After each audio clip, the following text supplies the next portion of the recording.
Hello friends, welcome to Multitech Communication. मैं आरूप, आशा करता हूँ आप सब अच्छे हो। तो फ्रेंड्स, पहले आप लोगों को एक पार्ट मिला है बेसिक और एंड्रॉयड फ़ोन का सॉफ्टवेयर का। अभी ये पार्ट 2 हमारा चल रहा है। तो उधर हम लोग जो बात किया था, आपको सॉफ्टवेयर करने के लिए क्या क्या रिक्वायरमेंट है, लैपटॉप, पीसी, वो सब बारे में हम लोग बात किया था। अभी हम लोग देखेंगे सॉफ्टवेयर करने के लिए कौन सा चीज़ ज़रूरी है। जो 4 चीज़ हमको ज़रूरी है वो 4 चीज़ आप लिख लो, ठीक है। एक तो होता है आपका आईडीएम। आईडीएम मतलब क्या है? Internet download manager. आपको जो फाइल आपको चाहिए, इसको जल्दी डाउनलोड करने के लिए आपको आईडीएम का ज़रूरत है। अगर आप लिखना चाहते हो तो लिख लो इंटरनेट डाउनलोड मैनेजर, या फिर आप एफडीएम भी कर सकते हो, फास्ट डाउनलोड मैनेजर। कुछ भी आप कर सकते हो। और सेकंड चीज़ क्या है, आपको चाहिए 7 zip या WinRAR। अगर आप दोनों करके रखते हो तो कोई मुश्किल नहीं, ये आपको चाहिए ही चाहिए, ठीक है।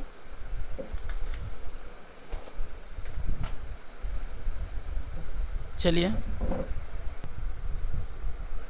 और क्या चाहिए आपको? 7 zip या WinRAR। और एक चीज़ चाहिए, वो है डॉट नेट फ्रेमवर्क।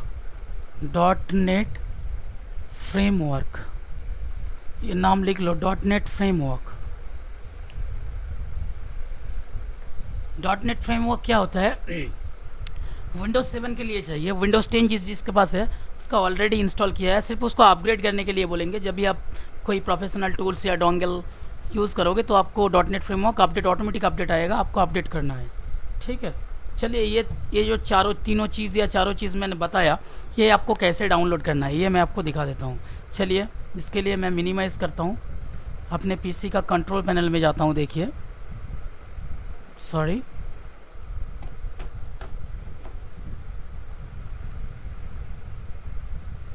अनइंस्टॉल ए प्रोग्राम, क्योंकि ऑलरेडी ये चीज़ मेरे पास है। तो मैं आपको दिखाने के लिए पहले मुझे उसको अनइंस्टॉल करना पड़ेगा। ये इंटरनेट डाउनलोड मैनेजर, पहले इसको अनइंस्टॉल कर रहा हूँ मैं।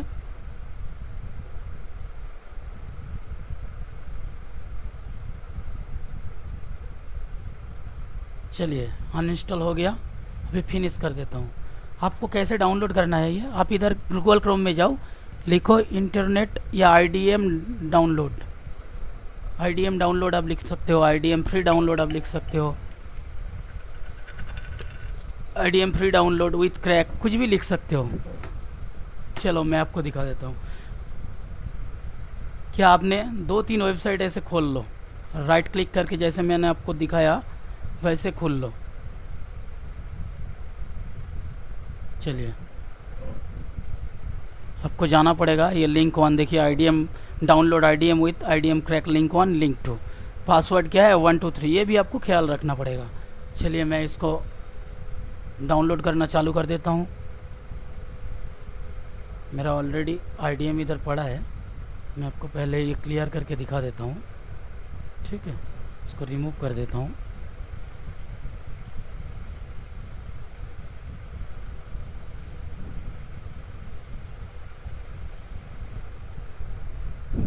ये वेबसाइट पे जाओ, ये देखो डाउनलोड होना चालू हो गया, ठीक है। अब अपना पीसी का एंटीवायरस बंद करके रखो। अगर विंडोज़ 10 है तो यहाँ से क्लिक करके भी आप कर सकते हो। इधर जाके फिर वायरस एंड थ्रेट प्रोटेक्शन पे जाके मैनेज सेटिंग पे जाओ, रियल टाइम प्रोटेक्शन ऑफ करके रखो, ठीक है। ये यस करके ऑफ कर दो, ऐसा करके रखो। देखिए, हमारा चल रहा है।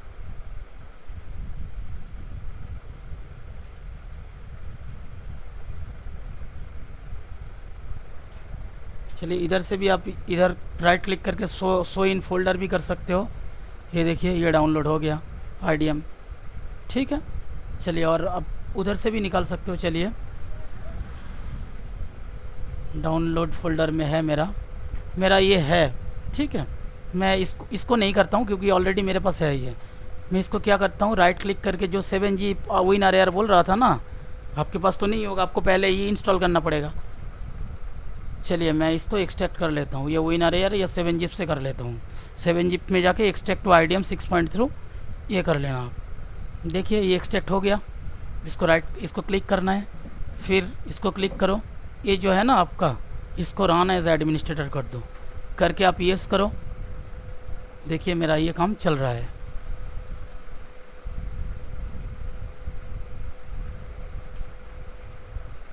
Next, accept, next, next, next, हो गया। फिनिश कर दो इसको। अभी फिर आपको कहाँ जाना है, वही फोल्डर में जाना है आपको। क्या दिखा रहा है, यू हैव 14 डेज लेफ्ट। इसको आप कुछ भी मत करो, ओके। आप वही फोल्डर में जाओ, वही फोल्डर में जाके देखो पैच वाला एक फाइल मिलेगा, 32 बिट पैच, 64 बिट पैच। आपका कौन सा बिट है मैंने आपको चेक करने का तरीका बताया। देखिए इधर दिस पीसी में जाइए, प्रॉपर्टीज़ में जाइए, मेरा देखिए 64 बिट, आपका 32 बिट है तो 32 बिट वाला को अनजिप कीजिए। मेरा 64 है, मैं इसको अनजिप करता हूँ, 7 जिप से कर देता हूँ। हो गया। फिर मुझे इधर जाना है, बस इसको रन एज एडमिनिस्ट्रेटर कर देना है, फिर यस करना है। ये देखिए आई एग्री करना है, इंस्टॉल करना है। देखिए ऑलरेडी मेरा ये पैच हो गया, क्रैक हो गया, क्योंकि आईडीएम एक फ्री सॉफ्टवेयर है 1 महीने के लिए, उसके बाद आपको पैसा देके चलाना है। तो इसीलिए मैं ये पैच वाला क्रैक कर रहा हूँ, इसको क्रैक जिसको बोलते हैं क्रैक सॉफ्टवेयर, ओके। फिर मैं इसको मिनिमाइज़ कर रहा हूँ, ये फिनिश। अभी आप क्रोम पे जाओ, आईडीएम तो हम लोग इंस्टॉल कर लिया, फिर आपको एक्सटेंशन कैसे करवाना है वो भी मैं आपको दिखा देता हूँ। ये 3 डॉट पे क्लिक करो, चलो मैं पूरा ही काट देता हूँ। फिर से आप क्रोम खोलो, ये 3 डॉट पे क्लिक करो, फिर आप मोर टूल में जाओ। मोर टूल में माउस रखते ये साइड में कुछ ऑप्शन आ रहा है, इसमें आप एक्सटेंशन में जाओ। एक्सटेंशन में जाके देखो ये जो आईडीएम है, इसको ये बटन को हाईलाइट कर दो। ये मेरा पैच हो गया, ठीक है, क्रोम के साथ। अभी कुछ भी मैं डाउनलोड करूँ आईडीएम से हो जाएगा। चलिए मैं वो भी दिखा देता हूँ आपको, फिर ये काट देता हूँ। चलो आईडीएम है या एफडीएम आप कुछ भी कर सकते हो, मैंने तो आईडीएम किया और कुछ नहीं। चलिए उसके बाद आप लोगों को क्या बोला था, 7 जिप। चलिए मेरा 7 जिप तो ऑलरेडी इंस्टॉल है, मैं उसको पहले अनइंस्टॉल करता हूँ, करके आपको दिखाता हूँ। ये जो देखो 7 जिप, इसको अनइंस्टॉल कर रहा हूँ। कर दिया अनइंस्टॉल, हो गया ऑलरेडी अनइंस्टॉल्ड। क्लोज़ करता हूँ, फिर ये काटता हूँ। फिर मुझे कहाँ जाना है, क्रोम पे जाना है। क्रोम पे जाके 7 जिप लिख देता हूँ, 7 जिप डाउनलोड। बिट लिखना है तो लिख सकते हो। ये देखो राइट क्लिक करके न्यू टैब में जा रहा हूँ। ये देखिए इधर आपको बोल रहा है download link, 64 bit Windows, 32 bit Windows. मेरा तो 64 बिट है तो मैं 64 बिट के लिए डाउनलोड करता हूँ। देखिए डाउनलोड ऑप्शन पे जा रहा हूँ मैं। ये देखिए मेरा आईडीएम को जो इधर पैच किया ना, इधर आ गया। अभी आईडीएम से डाउनलोड होगा, स्टार्ट डाउनलोड हो गया। चलिए मैं दिस पीसी में जाता हूँ, मेरा डाउनलोड फोल्डर में क्रिएट होगा शायद। ये देखिए प्रोग्राम में मिलेगा, डाउनलोड फोल्डर में जाके आपको कॉम्प्रेस्ड या प्रोग्राम में मिलेगा। मैं प्रोग्राम में जा रहा हूँ, इसको ये आ गया, इसको फिर इंस्टॉल कर रहा हूँ, रन एज एडमिनिस्ट्रेटर। फिर इंस्टॉल, देखिए इधर दिखा रहा है आपको इज़ इंस्टॉल्ड। क्लोज़ कर दीजिए, बस हो गया। और क्या बोला था आपको, .NET फ्रेमवर्क। हालांकि विंडोज़ 10 है, विंडोज़ 10 में ऑलरेडी रहता है, आप इधर लिख सकते हो .NET framework, .NET framework download.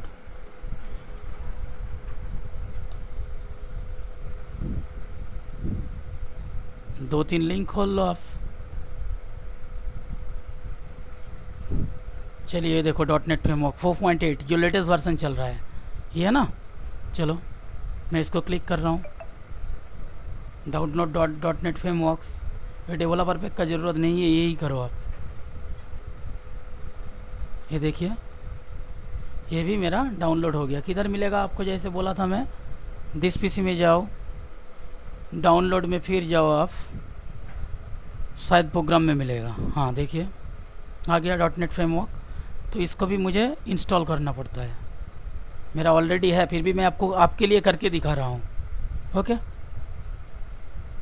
क्या दिखा रहा है, .NET Framework 4.8 और later update is already installed on your computer.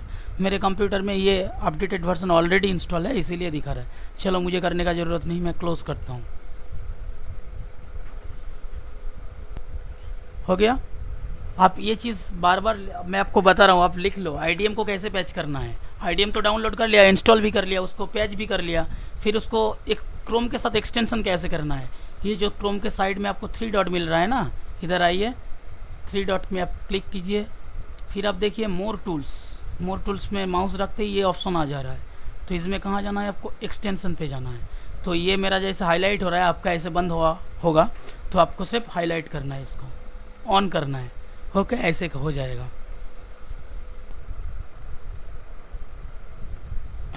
अभी क्या है, समझ लो आपका कोई मॉडल आप बताओ, जो भी मॉडल है आपको कुछ फ्लैश फाइल डाउनलोड करना है, मतलब मोबाइल का सॉफ्टवेयर डाउनलोड करना है। चलिए मैं इधर लिखता हूँ मेरा कोई भी मोबाइल मॉडल, अभी कौन सा मॉडल,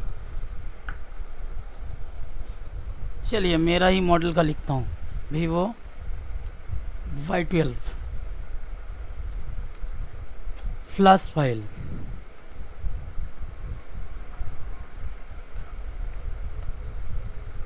ये आ गया, यही सॉफ्टवेयर होता है। अब तीनों चीज़ को एक साथ नोट कर लो, फ्लैश फाइल,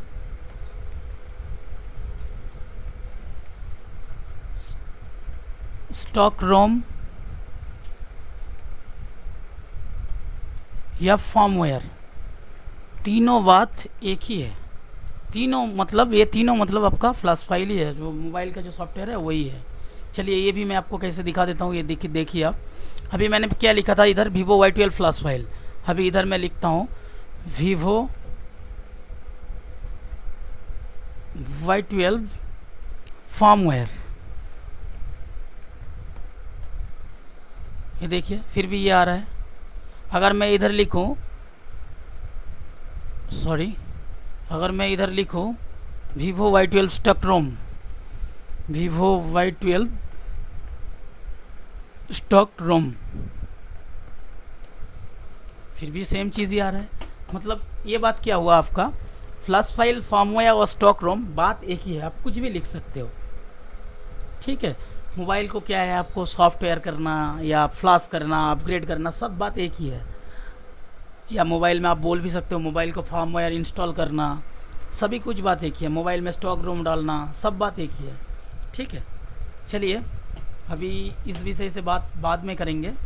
अभी क्या है, आपको सॉफ्टवेयर करने का टाइम आपको कुछ जो रिस्पॉन्सिबल चीज़ होता है, कुछ सावधानियाँ होता है, वो सावधानियाँ आपको अवलंबन करना पड़ता है। ठीक है, क्या सावधानियाँ आपको एक्सेप्ट करना पड़ता है वो आप देखिए। मैं लिखता हूँ, मैं नहीं लिखूँगा, मैं बोल रहा हूँ, आप लिख लीजिए। मोबाइल का बैटरी, कभी भी कोई भी मोबाइल आप फ्लैशिंग करना चाहते हो या अनलॉकिंग करना चाहते हो या FRP करना चाहते हो, आपका मोबाइल का बैटरी मिनिमम 30% चार्ज होना चाहिए। 30% चार्ज में आप करो, उससे कम भी हो सकता है, लेकिन आप रिस्क मत लो।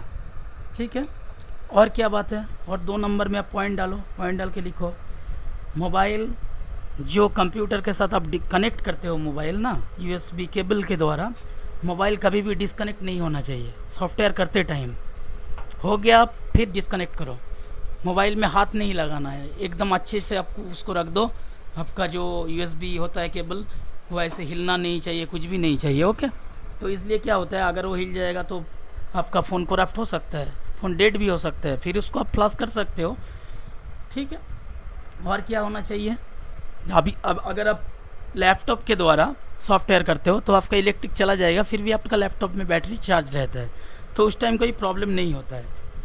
अगर कोई PC यूज़ कर रहे हैं तो उसके लिए UPS होना ही चाहिए, क्योंकि जब भी अगर आप इलेक्ट्रिक चला गया आपके पास, तो UPS से पावर, UPS क्या होता है, यूनिवर्सल पावर सिस्टम जिसको हम बोलते हैं, तो उसके द्वारा आपका कंप्यूटर रन होगा। कम से कम 30 मिनट, 1 घंटा तो रन होगा ही, और आपका 30 मिनट के अंदर तो सॉफ्टवेयर हो जाएगा, क्योंकि 10 से 15 मिनट लगता है।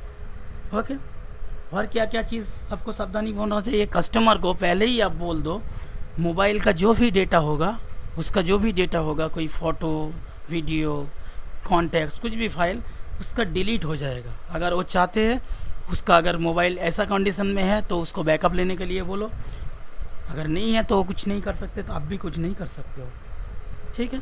हालांकि अभी हम लोग जो मीडिया टेक का फ़ोन करते हैं उसमें अभी डेटा बचा सकते हैं, फिर भी आप डेटा का रिस्क मत लो। कस्टमर को एनी टाइम आप बोल दो आपका डेटा नहीं बचेगा, ओके। और क्या क्या सावधानी बरतनी चाहिए? मोबाइल, जैसे मोबाइल का जो फ्लैश फाइल होता है, कोई कभी भी कोई फ्लैश फाइल आप लेते हो तो आपको any time latest flash file से ही करना पड़ेगा।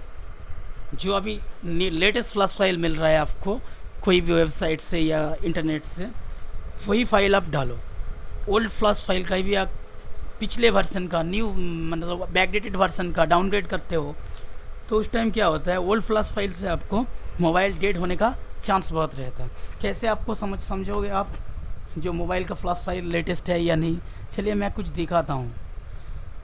क्रोम में जाके, चलो इधर जाके मैं samfw.com ये मैं खोल रहा हूँ। ये एक सैमसंग का वेबसाइट है। चलिए, जो मेरा लड़का इधर जो सीख रहा है उसका ही मोबाइल मैं बोल रहा हूँ। आपका मोबाइल कौन सा है? नहीं वो नहीं है, सैमसंग का सैमसंग J7। मॉडल नंबर बताओ आप। J710A पे ऐसा कुछ है क्या? ठीक से बताओ भाई।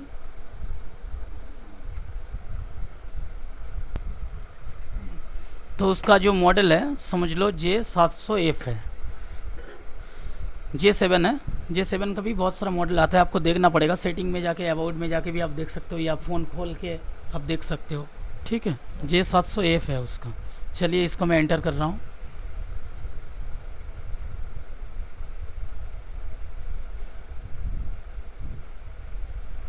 मैं कुछ बाइनरी फाइनरी कुछ भी नहीं सिलेक्ट, वो बाद में आपको बताऊंगा वो क्या होता है, जब ब्रांड बेस प्लासिंग आएगा सैमसंग का तब आपको बताऊंगा, ओके। ये देखिए, जैसे J700F XX U4 VRL2, ये देखिए आपको इधर डेट भी मिल जाएगा। सबसे लेटेस्ट कौन सा है? ये है। अगर आप ये पुराने वाले फाइल से फ्लैश कर दोगे तो आपका क्या है, फ़ोन डेड हो जाएगा, ठीक है। हालांकि ये जो देखिए ये U4 है, U4 का जितना भी फाइल है आप फ्लैश कर सकते हो, लेकिन U3 नहीं कर सकते हो। वो क्या है वो मैं आपको बाद में बताऊंगा। आपको हमेशा क्या करना है, आप ये याद रखो, जो लेटेस्ट फ्लैश फाइल है इसी को ही डाउनलोड करना है आपको, ओके। चलिए फिर नेक्स्ट आपको बता। ये मुझे क्वेश्चन कर रहा है फ्लैश फाइल किसको बोलते हैं? फ्लैश फाइल क्या है भाई?